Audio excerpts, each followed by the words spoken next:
Well, who said we're not in the entertainment business? And my hat's off to Notre Dame. I thought they played hard the whole game. They came out and we won some face-offs, and they really got after us. And we did get the early lead, but they kept playing.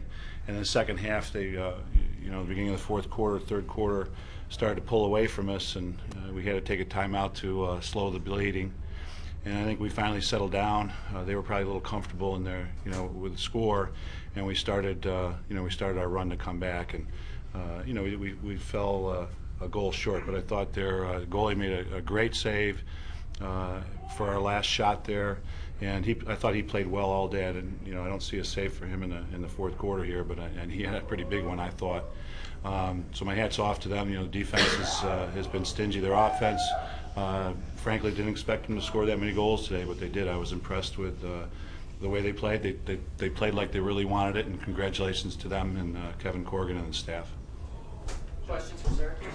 John, what led to the decision to Bobby? Well, Bobby, they'd got some good shots on Bobby, and I don't think he really got in the flow of things the way that he wanted to. And it was just a change-up. They were scoring goals, and we've done it the other way around plenty of times. Removed Dom and put Bobby in just to get that change-up. So that was the reason for that today.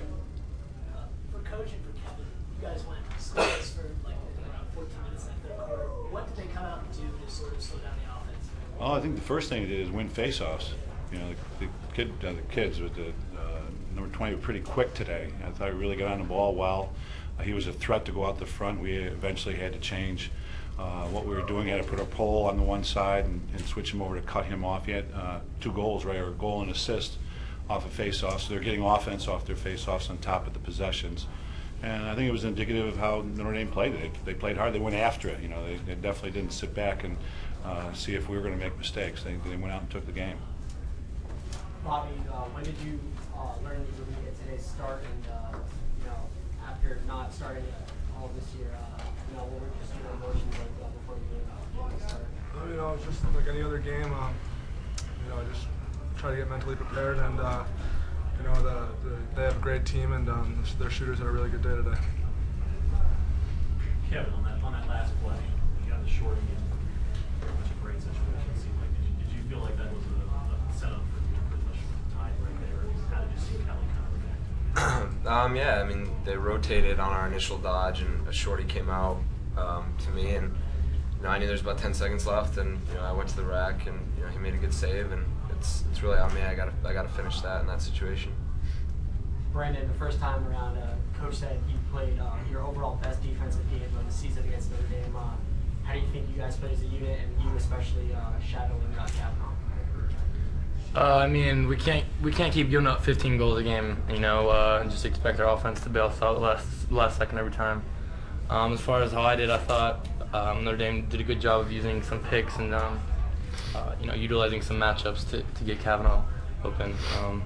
But yeah, they did a good job with that. So props to them. I think our defense definitely needs to get better though. John, what can you say about Cristadio's effort today, especially in the fourth quarter when he 6 straight to give you guys a chance to come back? Well, I thought he did well all day. Just some decisions, as far as what to do with the ball after we got it, and we ran into a slump there for a period. I thought their guy is very good, but again, when we needed it most, he was able to get the ball to us and put us in a position where we could, make that run at the end of the game.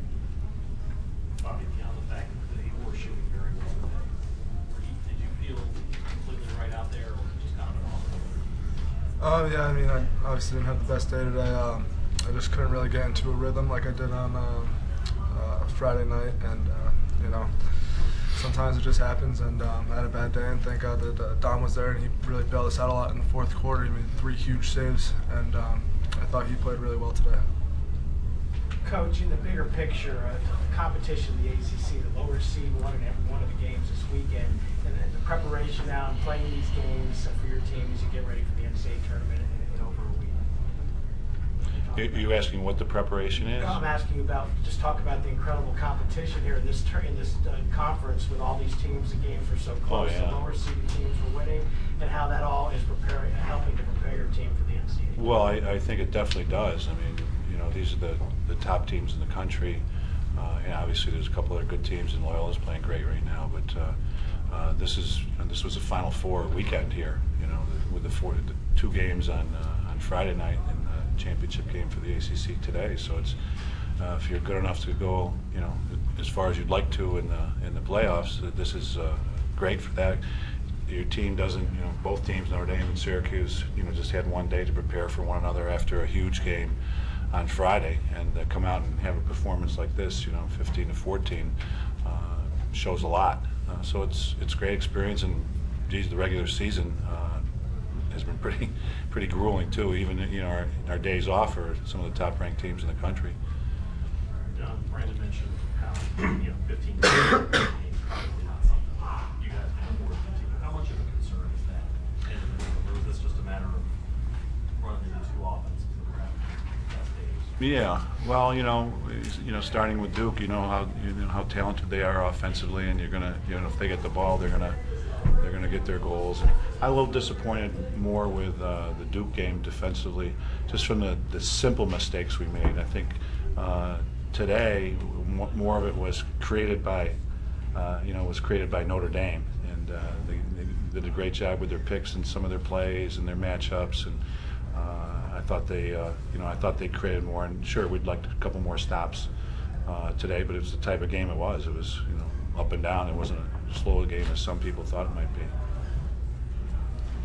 Kevin, obviously you never want to lose a game, but in any way, can you think of this as a way to light a fire under the team before Colgate in the NCAA tournament? Anytime you lose a game, it's a kick in the back.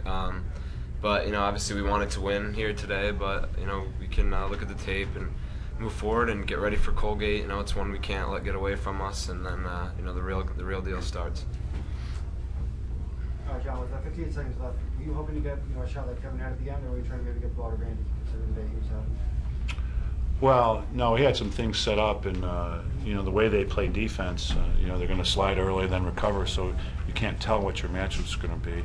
But I was trying to get goals the same way we had the last 4 goals, 5 goals that we just got, and we changed the offense some, and we were getting good looks in tight on the goaltender. I thought was very good, and we were getting higher percentage shots by running that particular offense than we were earlier in the game. Time for 2 more questions.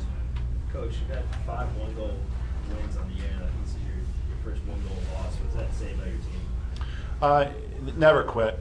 They never quit, and it's a great characteristic to have. And I think that we're pretty used to looking up at the scoreboard and seeing the score and knowing what it's going to take to come back. And we always feel that we have a chance to win the game no matter what the score is. Last question for Syracuse. Coach, normally you'd be going on to the NCAA tournament after the conference tournament. Do you like the fact that you have one more regular season game now to tune up for the NCAAs? I do, very much. I hope it stays this way, because this is pretty grueling, for these teams to play these games, and to have a week. It's not really a week off. I mean, Colgate's been playing pretty well. Just lost in their conference championship. And they've had, if you look at their scores, they've played some teams pretty tight this year. So we've got to refocus. We've got 2 more days of regular class.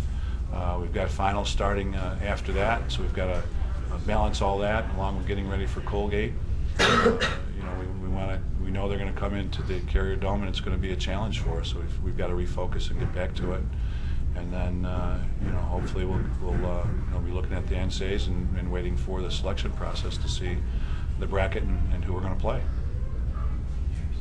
I've seen men's basketball, when we were in the Big East, and they beat the heck out of one another. And for a reward, you win the championship, or you get to the championship game, and sometimes there's not a lot of juice left for the playoffs. So fortunately, we've got that week to get ready. All right, guys. Thank you very much.